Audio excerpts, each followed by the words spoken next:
the oldest library in the city, founded in the belief that books would help the city to prosper.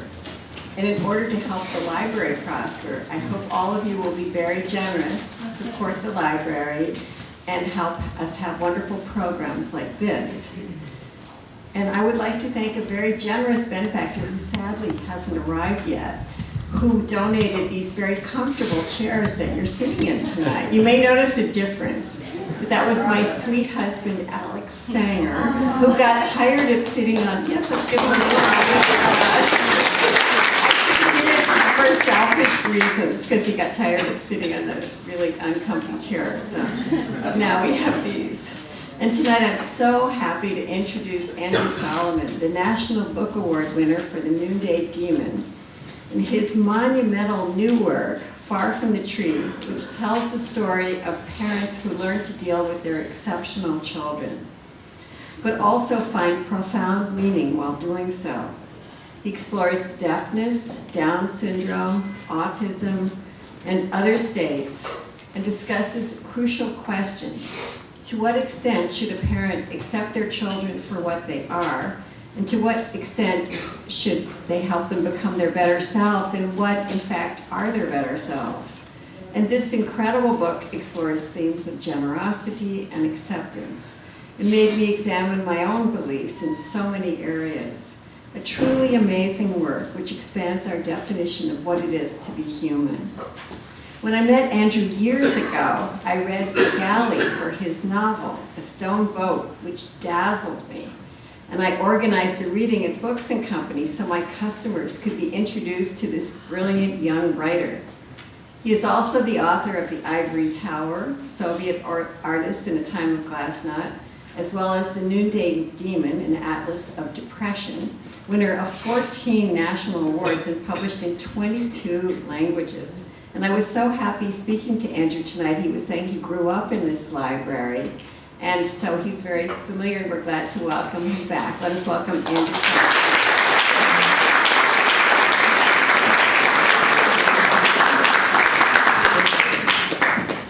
Well, thank you all. Thank you all for venturing out on this January night to join me. It's true, I grew up about 7 blocks from here, and I spent much of my childhood and adolescence coming in here to work on various kinds of school papers and to read books in the children's room, and I have endless fond associations with it.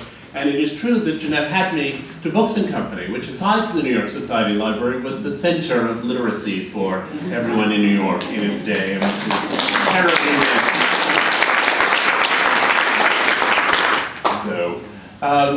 So I'm going to talk a bit about the book that I've written, and when I finish, I'm going to show a short video that I have of some of the people who are in the book, just a few minutes long, a book trailer, as they're now called, and I will then take some questions and try to give you some answers to them. So I'll begin by describing how I started on this book.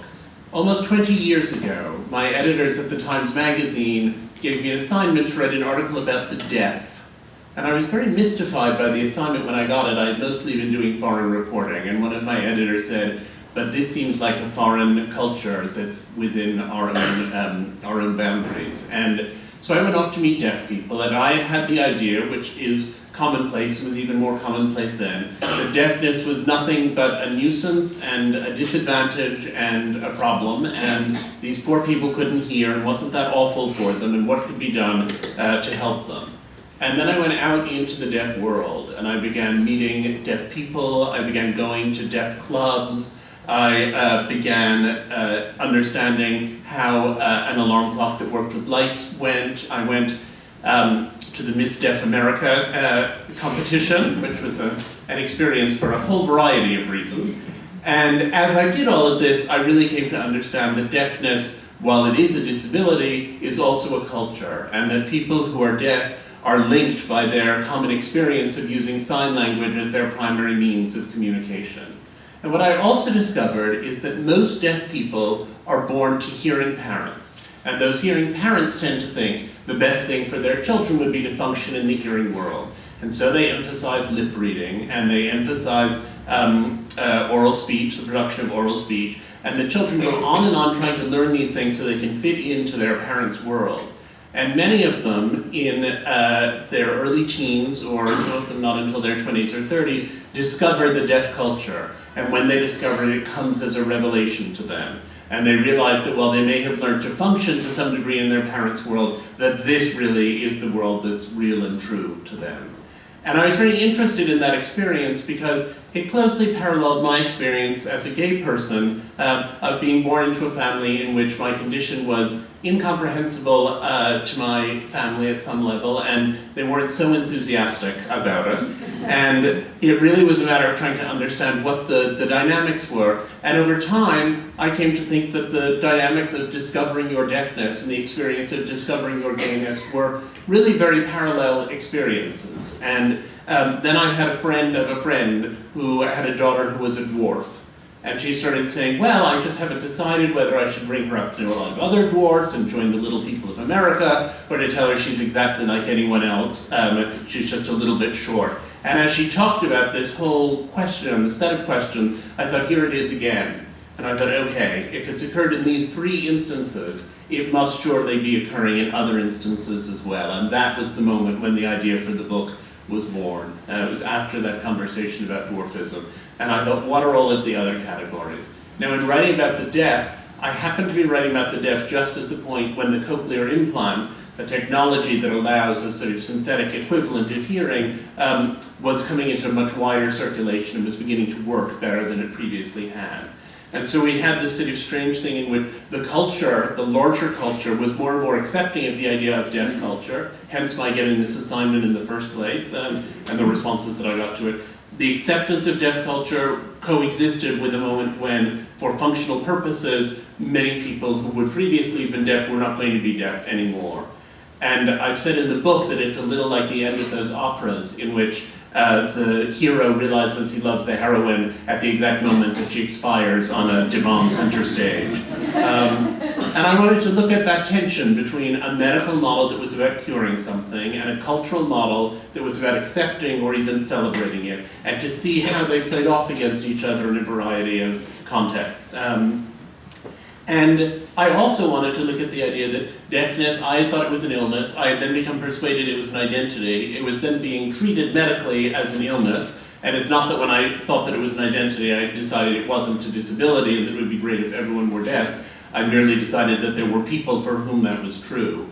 And I thought, well, when I was growing up, gayness was an illness. And in my adult life, it's an identity. And the adult life I have was unimaginable when I was growing up. And I thought, if gayness could shift from the illness model to the identity model before anyone came up with a cure for it, then what are the other things that could make that transfer and that could move from one thing to the other? I found that sometimes when I talk to people about this, they don't realize how serious the anti-gay bias really was. People have tended to forget it. This is from a magazine that was published when I was about 2 years old. Time magazine, Voice of the American Mainstream. Even in purely non-religious terms, homosexuality represents a misuse of the sexual faculty. It is a pathetic little second-rate substitute for reality, a pitiable flight from life. It deserves no encouragement, no glamorization, no rationalization, no fake status as minority martyrdom, no sophistry about simple differences in taste, and above all, no pretense that it is anything but a pernicious sickness. So we've gone from that to having a president who has come out in favor of gay marriage represents an extraordinary cultural shift. And I was very interested in seeing where else such a cultural shift might perhaps be realized. And I had a lot of very intense and very engaging experiences, and I talked to a lot of activists in one field and another. And I found that many of them were very, very angry about the way their conditions had been treated. So one of my chapters is about autism. I divided the book. The first half are things that have been perceived as illnesses, and the second half, things that have at some level been perceived as identities or might be processed as identities. So the first half includes chapters on deafness, dwarfism, Down syndrome, autism, schizophrenia, and multiple severe disabilities. And the second half on prodigies, because genius too is an abnormality and can be very challenging to the families of people who are either blessed or afflicted with it, depending how one wants to look at it. I did a chapter on families bringing up children conceived in rape, because I wanted to look at the idea that having a child who presents a challenge to love can lie not only in who the child's DNA or chromosomes or a health condition, but also can lie in the point that the child came from, that too can pose many of these challenges. A chapter on families of people who commit crimes, to look at the way that what a child does can actually catapult that child into such a category, and a chapter on people who are transgender. And I framed it with a little bit of my own experience. Among the autism activists, many of whom I went and met, there also was this very energetic rejection of medical models and a lot of anger about the search for a cure. And initially I thought, but autism is not so easy. I came to think in the first place that the autism that involves a child with no language banging his head against the corner, and the autism that involves a tenure-track position at MIT, though they lie on a continuum, are in many ways very different experiences, and obviously the activists are people who have access to language.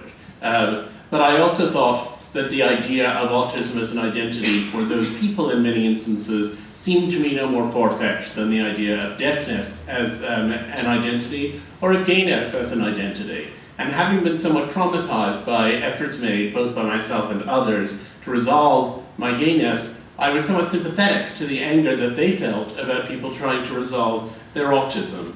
This is what one of the activists said.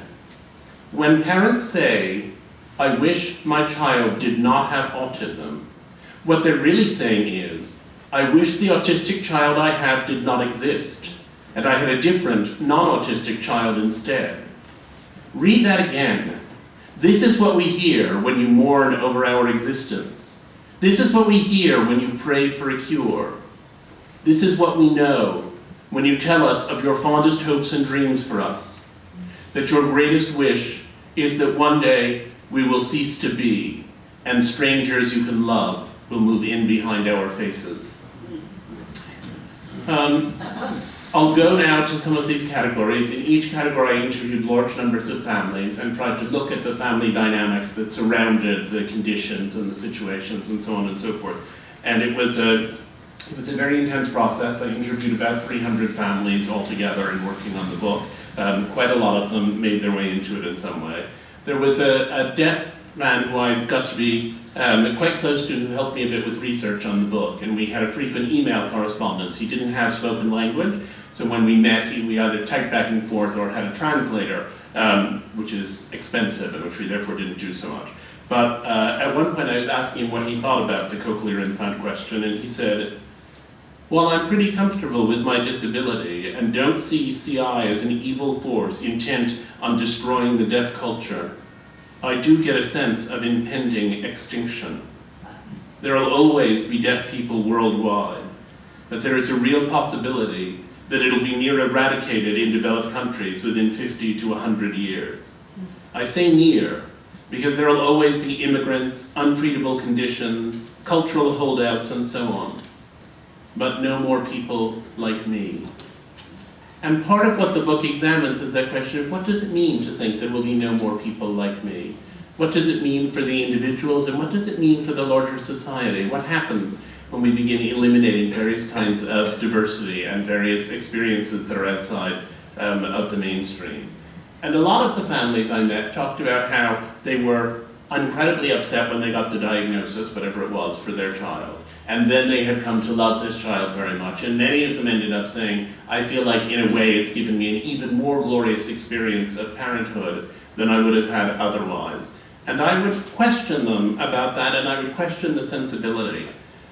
There's a dwarf who you'll see in the film at the end named Clinton Brown. And when he was born, the doctors said to his mother that he had diastrophic dwarfism, that it was an incredibly disabling condition, that he wouldn't live for very long, that he would not have any ability to interact with other people, and that they should just leave him at the hospital to be taken care of until he died. And his mother, who was a telephone operator, and his father, who was a construction worker, neither of them with advanced education, decided they would take him home. And in that pre-internet moment in the mid-'80s when he was born, they figured out who the best doctor was for treating diastrophic dwarfism, who was a doctor at Johns Hopkins. They brought him in for a number of surgeries, in fact 30 of them before the time that he turned 12, to try to straighten out his legs and so on, which were very bent and twisted and deformed. And through the process of doing all of that, they were able, he now can walk. He did develop not only language, but became a very articulate fellow.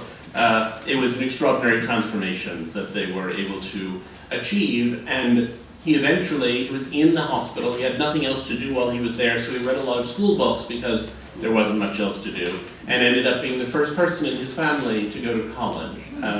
And I will always remember talking to his mother one night, and he went to college. They live on Long Island, and he went to Adelphi, which is not far from where his parents live. And I will always remember calling his mother and having her say to me, she said, so today I was out driving, and I was driving down the expressway, and I saw this bar. She said, Clinton now has this car with all these fittings. It's very easy to recognize. She said, and there he was. There was the car, and it was parked outside a bar. She said, and I thought to myself, they're 6 feet tall, he's 3 feet tall, 2 beers for them is 4 beers for him. I thought, I can't go in there, but I went home and I left about 8 messages on his cell phone.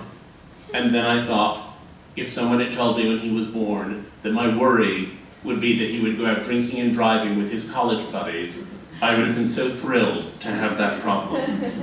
And this is part of what she said to me later on when I said to her, I said, but okay, he's achieved, he has achieved more than anyone in his family has, despite these extraordinary disabilities. And the tightness of that bond, I've never seen a closer family. And it has, in a way, been a rich experience for them. And I said to his mother, what did you do to let him emerge into this sort of extraordinary person? And she said, I don't think we did anything to make him into him. What did I do? I loved him. That's all.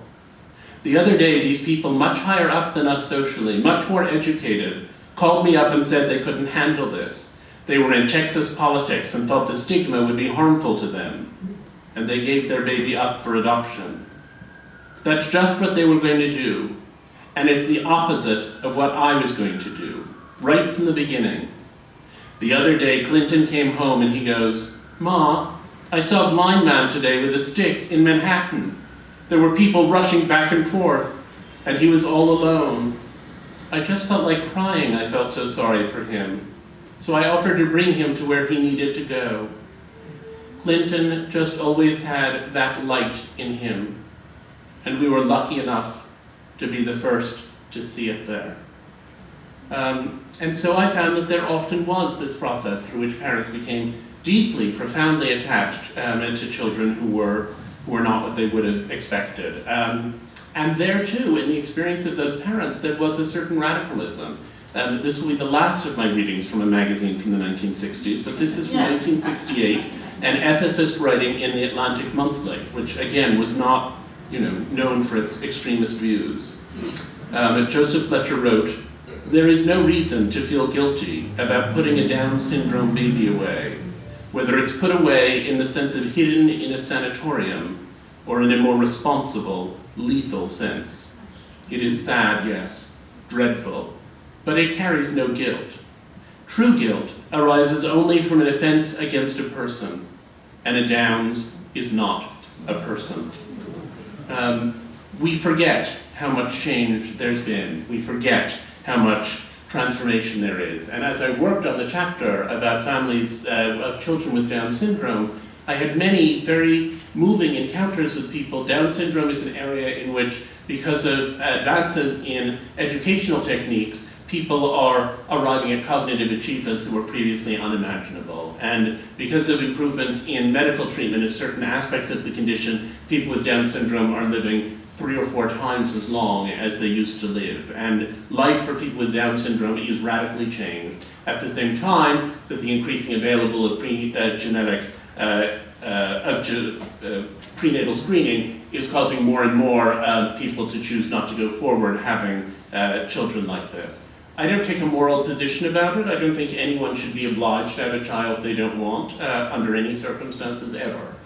But I do think that a lot of the time those decisions are made without a great deal of knowledge. And I was very moved by the story of Tom and Karen Robards, who live on the west side here, just across the park.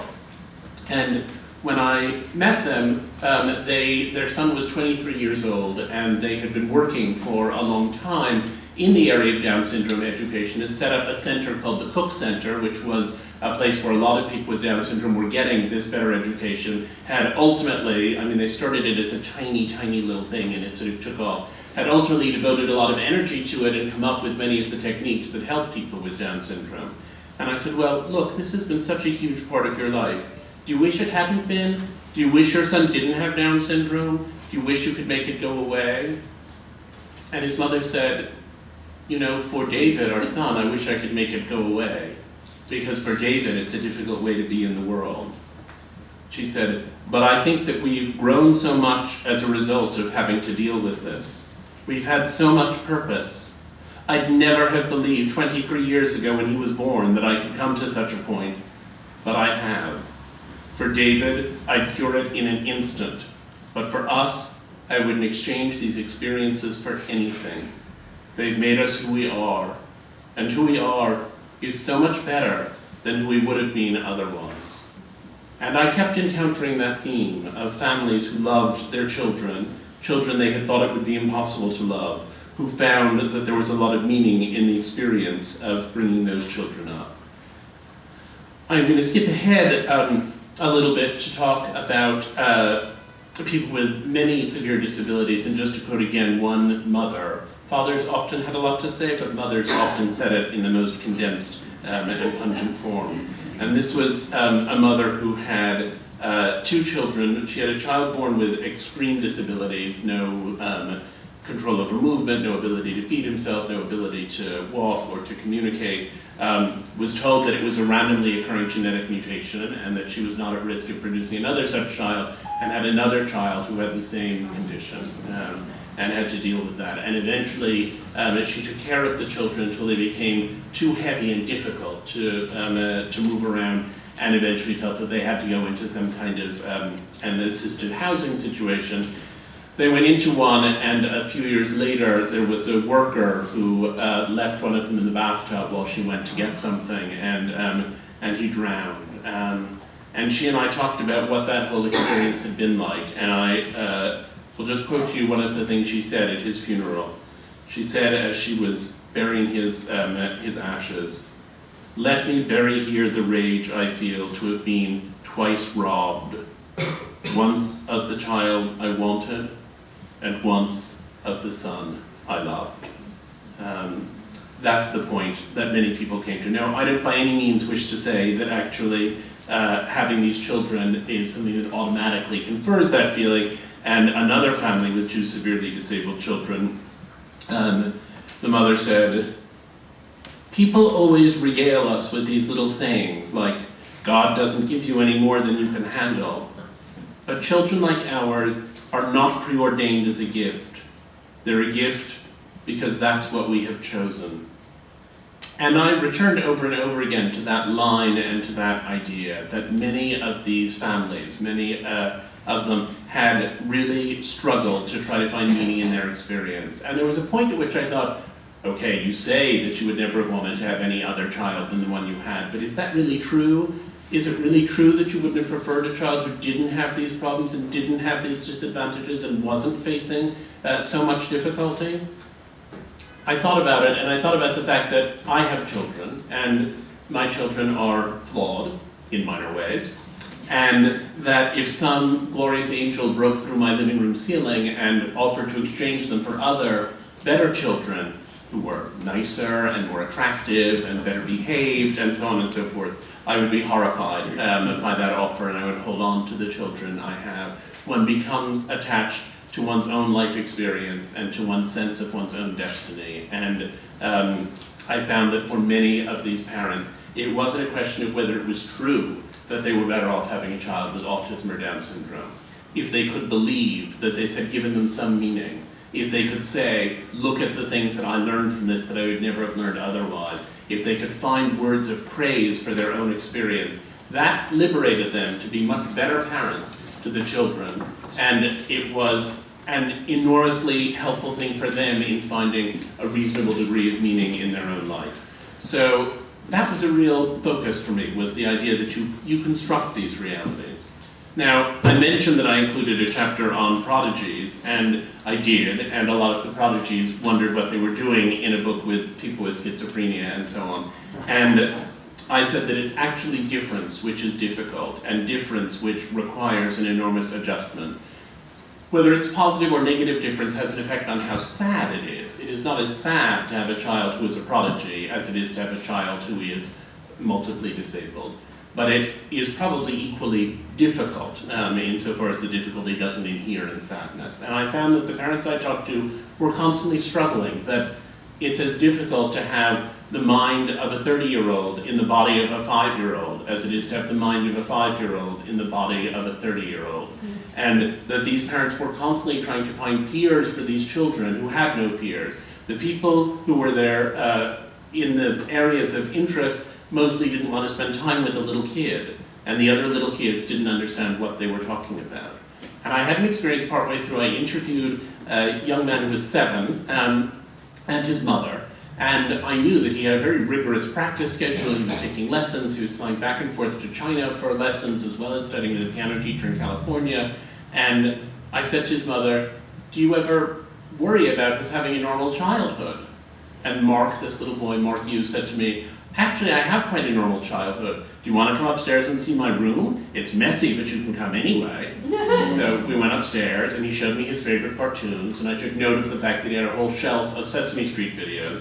And then after we'd been up there for a few minutes, he said, "Okay," he said, "let's go downstairs and I'll play you the Chopin Fantasy Impromptu." And so we went down the stairs, and he sat down and he played with adult yearning and with a fluidity and intelligence that are almost beyond description, the beauty of it. This version of the Chopin Fantasy Impromptu. And I thought, how on earth can someone who watches Cookie Monster also be able to do this? And when he finished playing, he put his hands in his lap, and his mother turned to me and said, "You see, he's not a normal child. Why should he have a normal childhood?" And she expanded on that by saying this. She said she's from Macau. She said, "In America, every kid has to be well-rounded. Americans want everyone to have the same life. It's a cult of the average. This is wonderful for disabled children who get things they would never have otherwise, but it's a disaster for gifted children. Why should Mark spend his life learning sports he's not interested in when he has this superb gift that gives him so much joy?" And I have to say, he's now older, and he does not regret his childhood. He's about 12 now, and I saw him when I was in California on book tour, and he seems quite content. I'm going to skip over a few more chapters and close with 2 stories. One of them about the family of someone who had committed a crime, and one of them about the family of someone who is transgender. So the criminal I'm going to talk about is Dylan Klebold, who is one of the perpetrators of the Columbine massacre. And I interviewed his family, who had not previously spoken on the record to anyone, and spent an enormous amount of time with them out in Colorado. And there were a couple of moments of incredible clarity for me. We used to think that gayness was caused by overbearing mothers and passive fathers. And we used to think that autism was caused by so-called refrigerator mothers. And we used to think that schizophrenia came of the parents' unconscious wish that their child not exist. And if we go back a couple of hundred years, people used to think that children who had dwarfism or deformity were expressing the unrealized erotic longings of their mothers. And so this idea that it all came from the mother persisted in all of these arenas, and in all of these arenas we've dropped that idea, though its legacy lives on in the experience of such mothers. But in the area of crime, everyone still thinks that the crime was caused by the parents, that the parents should somehow have known and stopped it, and that in our household, these things don't happen. It's a line that I effectively heard over and over again. I had an interviewer this morning from Nova who's doing some project on mass killings spurred by the Newtown massacre, and who kept asking me the same question over and over again until I finally had to ask him to stop. And he kept saying, "Don't you really think that Dylan Klebold's parents..." And I said, "No, if I really thought that, that's what I would have written." I think Dylan Klebold was very secretive, and I loved his parents, which I did not expect to do. I love them. I would have been happy to have them as my own parents. They're kind and good and moral people. at the end of the first weekend I spent interviewing them, I said, well, if Dylan were here now, I said, is there anything you'd want to ask him? We were sitting at the kitchen table. We were all very tired. It had been a very intense weekend of interviews. And his father said, there sure is. I'd want to ask him what the hell he thought he was doing. And his mother looked at the floor, and she thought for a minute, and then she looked up and said, I would ask him to forgive me for being his mother and never knowing what was going on inside his head. A few years later, she and I were having dinner in Denver, and she said this, when it first happened, I used to wish that I had never had children, that I had never married. If Tom and I hadn't crossed paths at Ohio State, Dylan wouldn't have existed, and this terrible thing wouldn't have happened. But over time, I've come to feel that for myself, I am glad I had kids, and glad I had the kids I did, because the love for them, even at the price of this pain, has been the single greatest joy of my life. When I say that, I am speaking of my own pain, and not of the pain of other people. But I accept my own pain. Life is full of suffering, and this is mine. I know it would have been better for the world if Dylan had never been born, but I believe it would not have been better for me.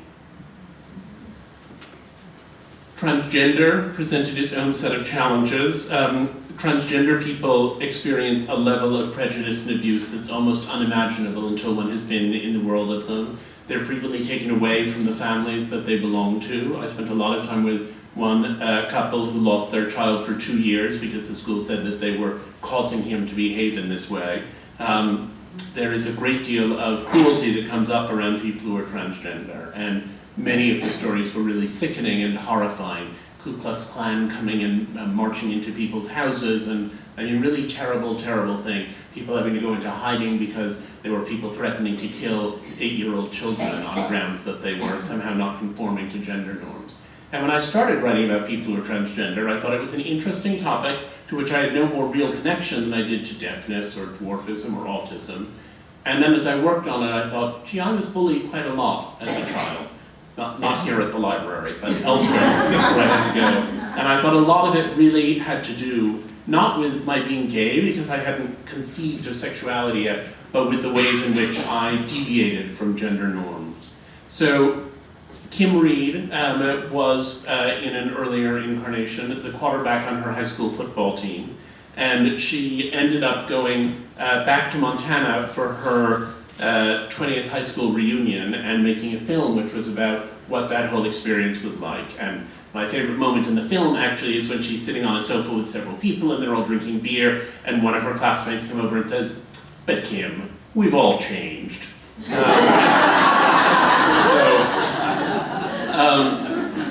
But she made the film, and then she got a call from the pastor at her church who said that he would like to have a weekend in which the film was shown on Friday, in which on Saturday there were seminars to discuss the issues that were brought up in it, and on Sunday she would be invited to preach the sermon at her church, which indeed she did. And I'm just going to read you a little extract from that sermon, which she wrote the night before delivering it.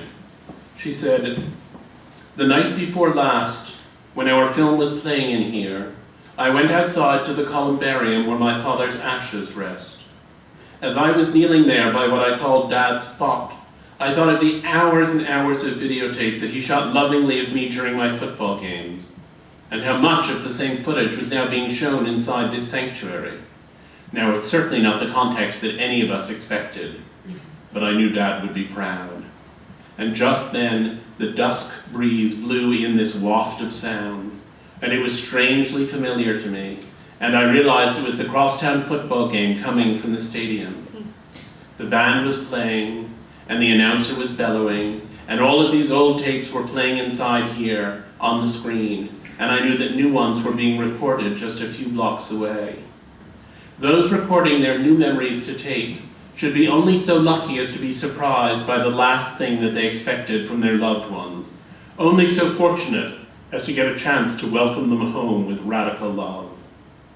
I thought about how all these cycles of lives would continue on, and so many aspects of my life coalesced in that one moment.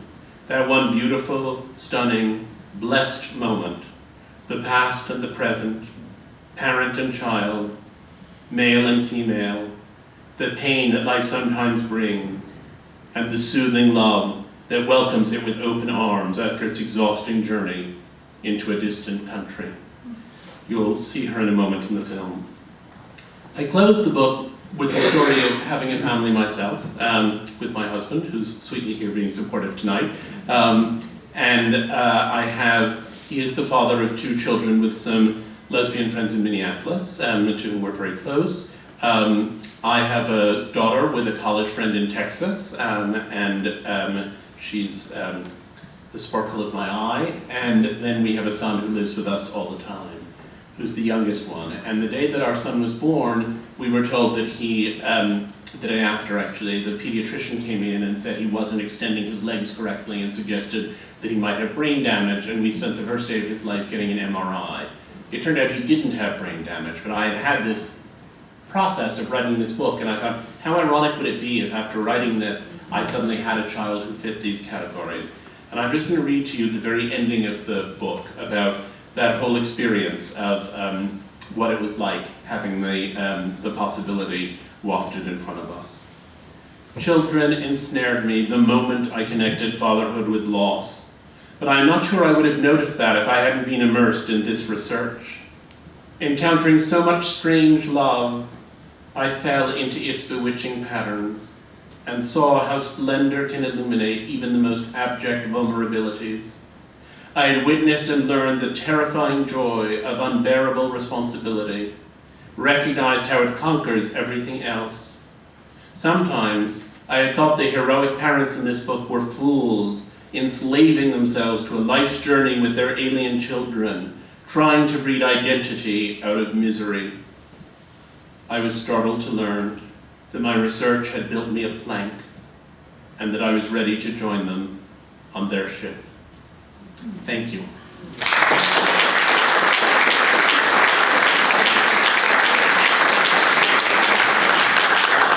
Here's the film.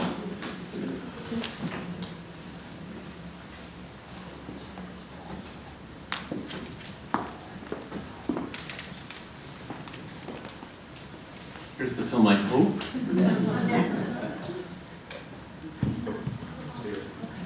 Sorry.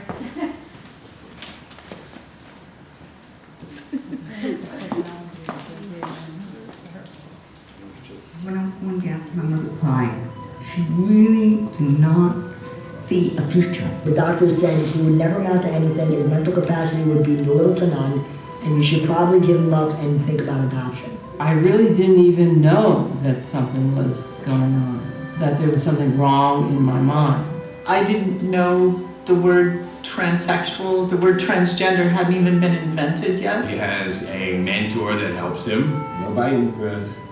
Chris probably had one of the worst diagnoses ever. Self-injurious, swollen intestines, poisons in his system, mental retardation, severe autism. And I was pretty much told to put him in an institution. When I was born, my mom refused to see me for 3 days. She was scared. Before I transitioned, I just wasn't all there. I couldn't quite share my feelings. I couldn't quite be a full member of the family. You sort of get what you get, and you go from there. And, you know, it's your choice. You want to make the best of it? You make the best of it. You want to make the worst of it? Throw yourself a pity party. I set out to write a book which was about how people found meaning in difficulty. It's hard for the kids to accept themselves. It's hard for their families to accept them. It's hard for the larger society to accept the kids and their parents. All of it is a struggle. I wouldn't ever want to pretend that these aren't difficult lives.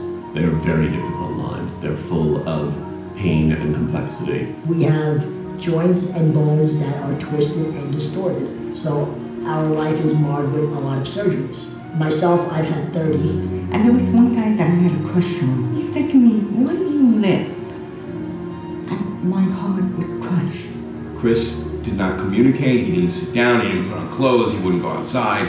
He ate the walls, he ate the table, he ate the rug. I could feel the back of my neck, popping and sizzling, like my head was just heating up. We couldn't eat in the home, we couldn't have lights on, we couldn't have the TV on. If I coughed, he would run downstairs and punch me. I actually felt that I was a surgeon, and I felt I had to literally extricate the demon from inside of my body. When I started this book, I knew that I was going to be looking at a lot of desperate situations.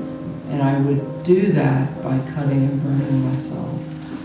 What I didn't know was how much joy I was going to find. When I was born, Dad said, he looks cute, he's just got a big head and little arms. The funny thing is, I still look that way. And the relief that came over my face when I heard that there was a name to what was going on with me. I used what God gave me. Didn't give me, legs to run. He didn't give me arms to play football with. He gave me a brain, and he gave me a heart, and I try to use both of those things to the fullest. The thing I've learned most over the years is to be a parent first. I thought to myself, if he's happy, if he stops hurting himself, if I could hug him, that would be the greatest gift in life. It's kind of pretty sure that I'm going to have obstacles, but I would have had them anyway. I know my dad was very, very proud of me because I went on a journey that he never dreamed possible. I don't think of myself as a schizophrenic. I am Susan. There really isn't any definition of what's normal or not normal, or far from the tree or right under the tree. I'm lucky to have had her in this particular period of time. And thank you. The love that parents have for their children We're pretty lucky, huh? can see them through an enormous amount.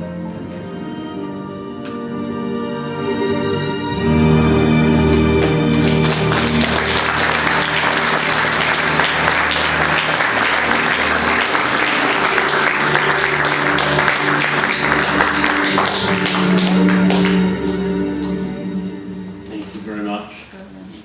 Thank you all. I'll take some questions if anyone has questions. Or I'll just sign books if no one has questions. Yes. I think this is one of the most wonderful books I've ever read. Thank you. And it is so moving. But I wonder, the differences are so great. And I'm not really comfortable with associating all these differences with each other in this sort of identity that you've done. I wonder if you have also some doubts about that. I'm filled with self-doubt at every turn.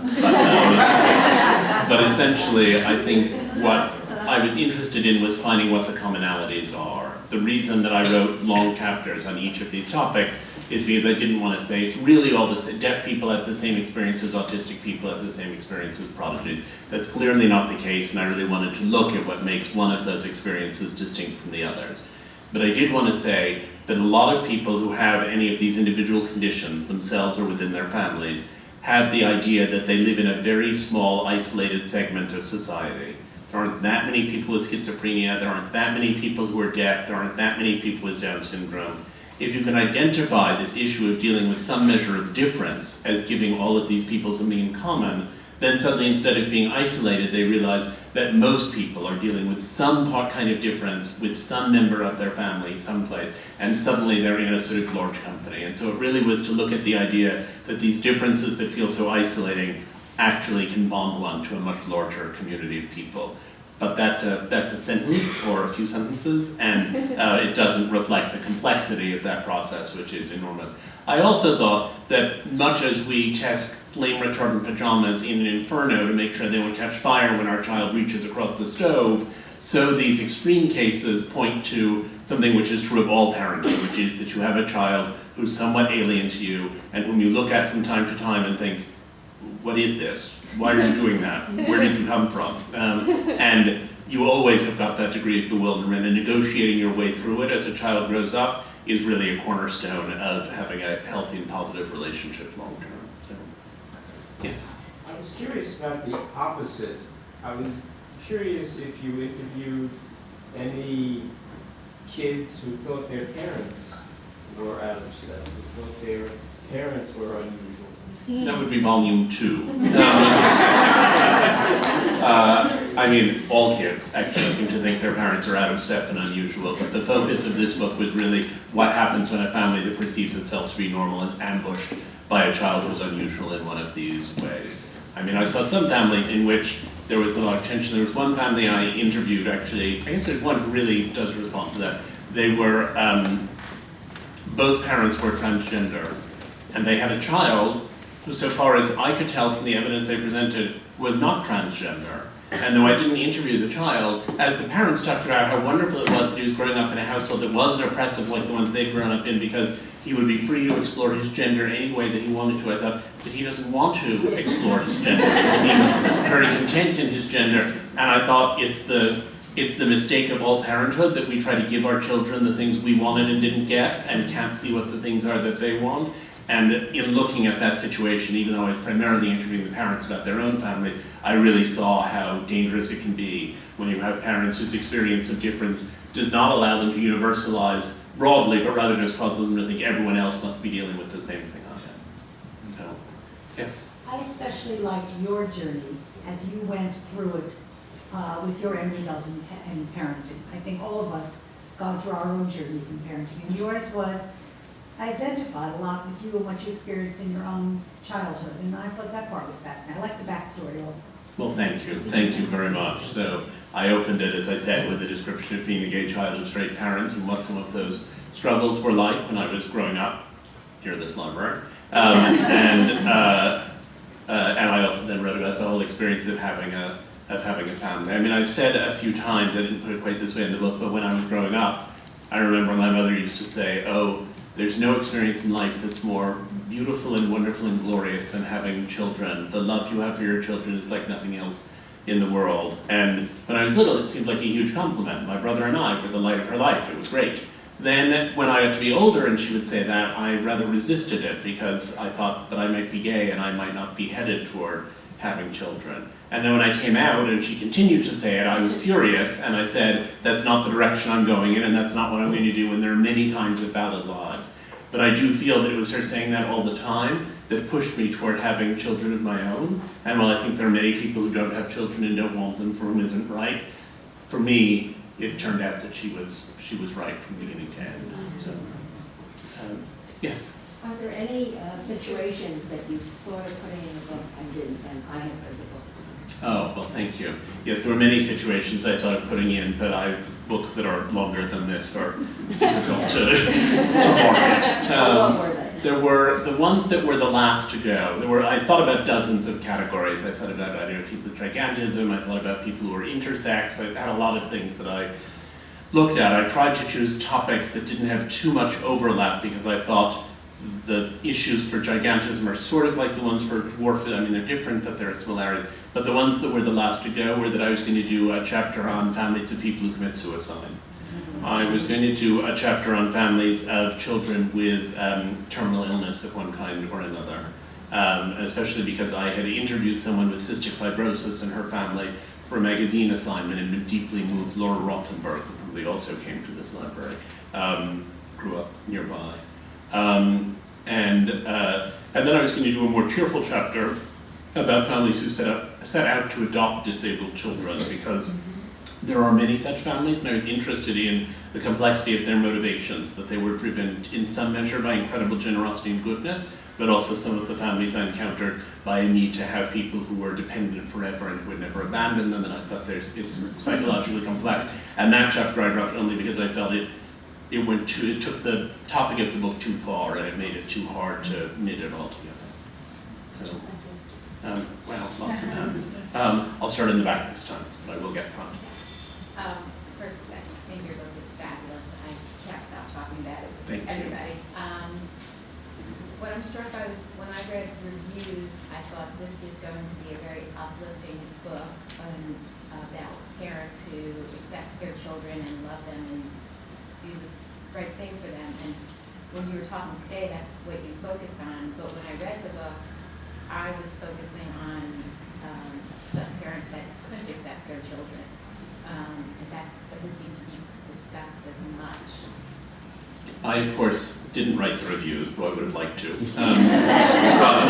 I think that in a way, it's the thing that I said in the film. I think that everyone knows that having these children is difficult. And I felt it was important not to write a kind of mawkish, sentimental book in which I suggested that it wasn't difficult or it's so meaningful and it's just always a blessing and so on. I wanted to examine the anguish that's involved. But I think the thing that's surprising to people who sort of thought, oh my God, I could never deal with a child like that, is not finding someone else who also says that, but finding someone who says, as the Robart said, I wouldn't exchange these experiences for anything in the world. So I think the reason reviewers have focused on that, and the reason that I focused on it tonight, is because I think it's the more surprising piece of the content. But, you know, it was odd. I feel like there were a few reviews that said, there's so much difficulty in this book and it's too depressing and too hard to read and I just couldn't make my way through all of those stories, they upset me too much.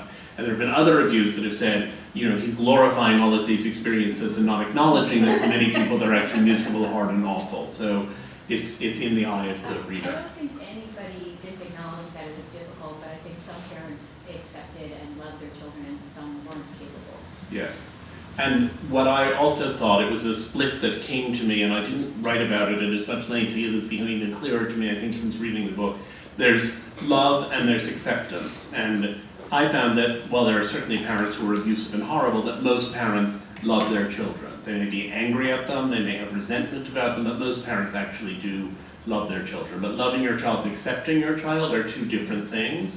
And sometimes, if you love your child enough, you get to acceptance, which is what I think happened with my own parents, for example, and my being gay. And sometimes it isn't actually sufficient because the non-acceptance is so entrenched. And I did want to look at that spectrum.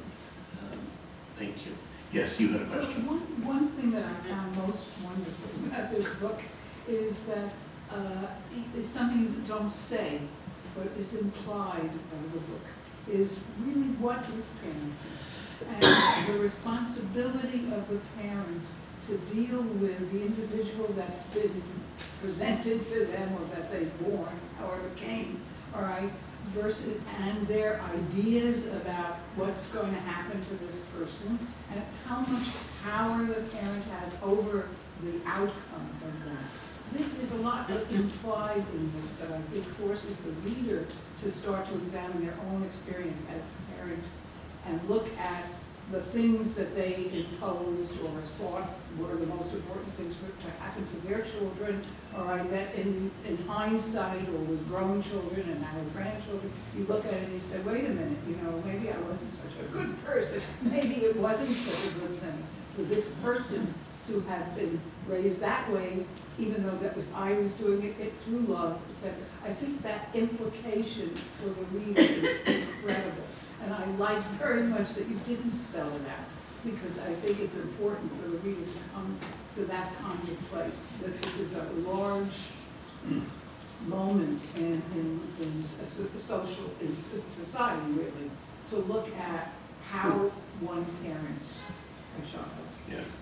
Thank you very much for the compliments. And I would have to say that I think one of the things I learned in writing the book is that to theorize these things is one thing, and to execute them is another. So I feel like this book is all about total acceptance. And I would like George to learn decent table manners. And I think it will be useful to him as he grows up. And I find myself caught between that thing of wanting to be wholly accepting and wanting to understand. I mean, children who are only accepted end up going down a dark road. The British psychoanalyst Rosika Parker wrote about trying to steer between the Scylla of intrusiveness and the Charybdis of neglect. And so figuring out how to engage and how to engage to the right degree. I would have loved it if I finished this and I thought, oh, now I understand what it is that one needs to do, and now I will be a perfect parent. But I think I finished it just thinking I will be imperfect like quite a lot of other people. So, yes? Well, it's quite well known that many families with children who are other split up and don't stay together.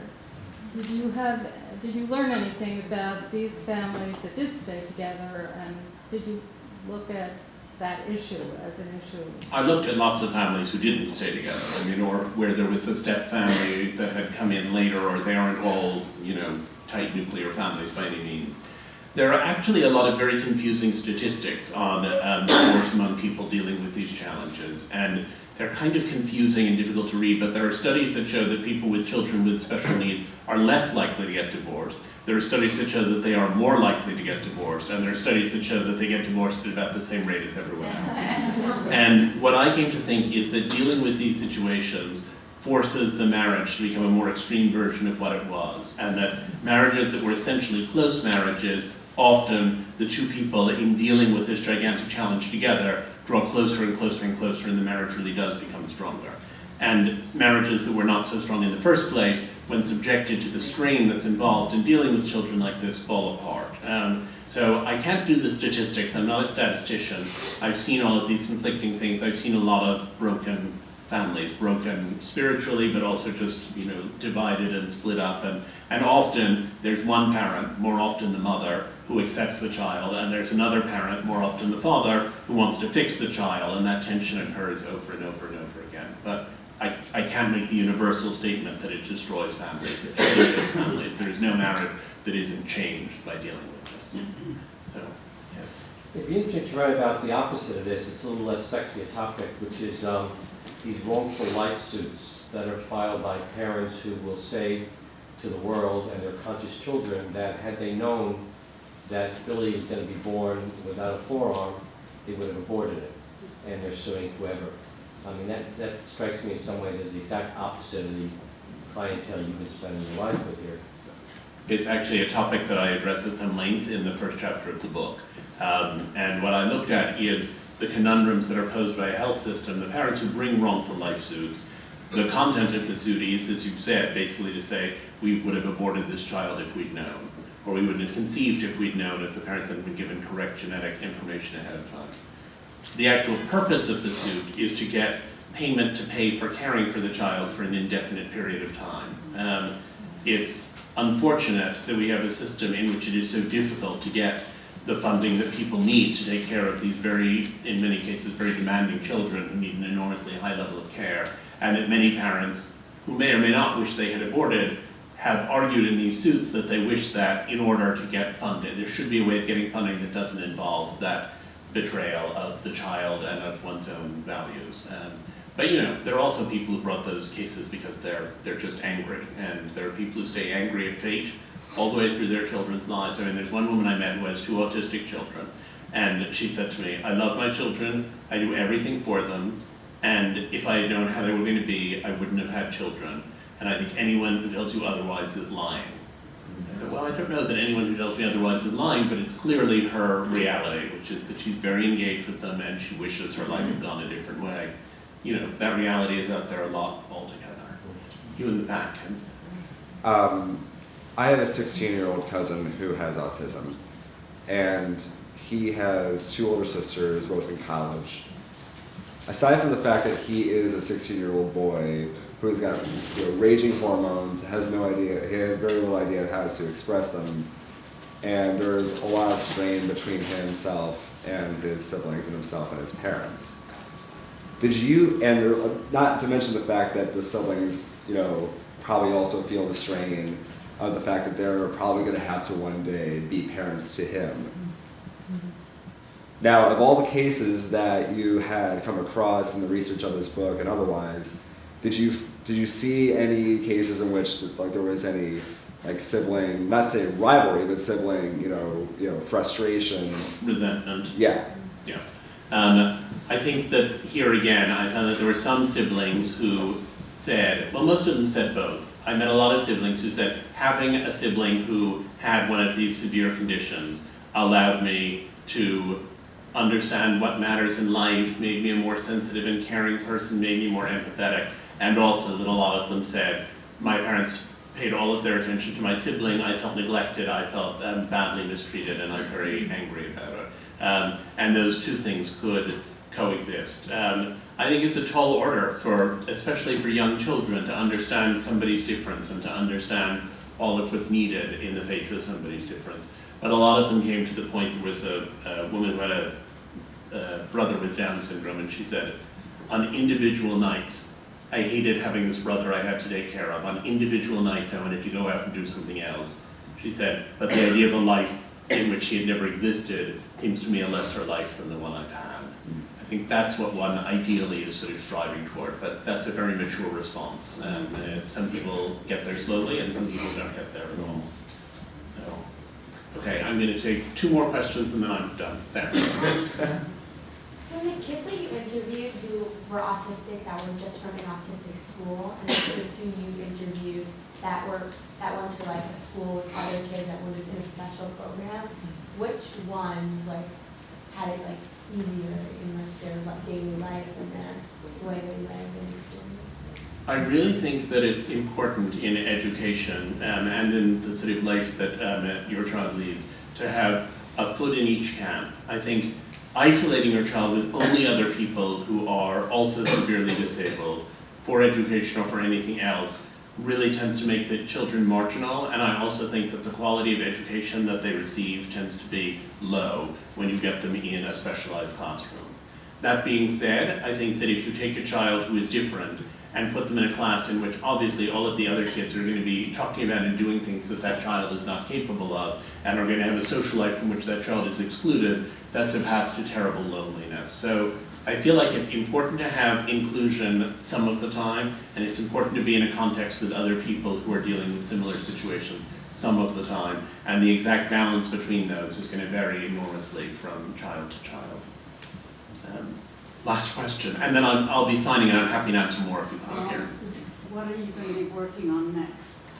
So while I was working on this book, in my copious spare time, I was in the process of doing a doctorate, and I just submitted my dissertation in September.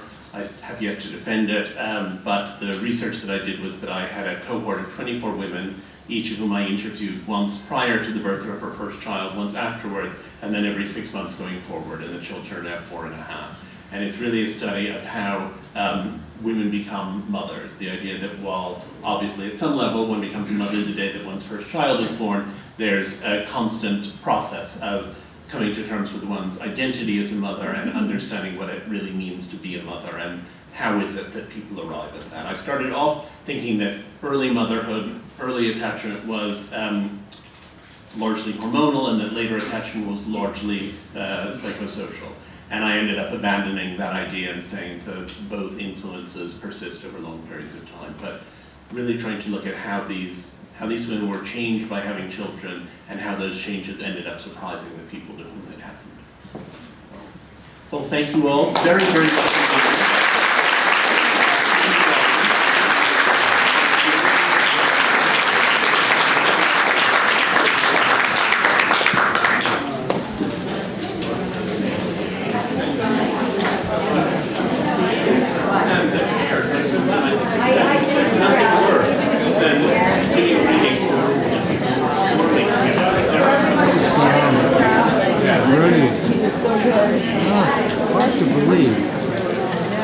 One man was able to do all of that.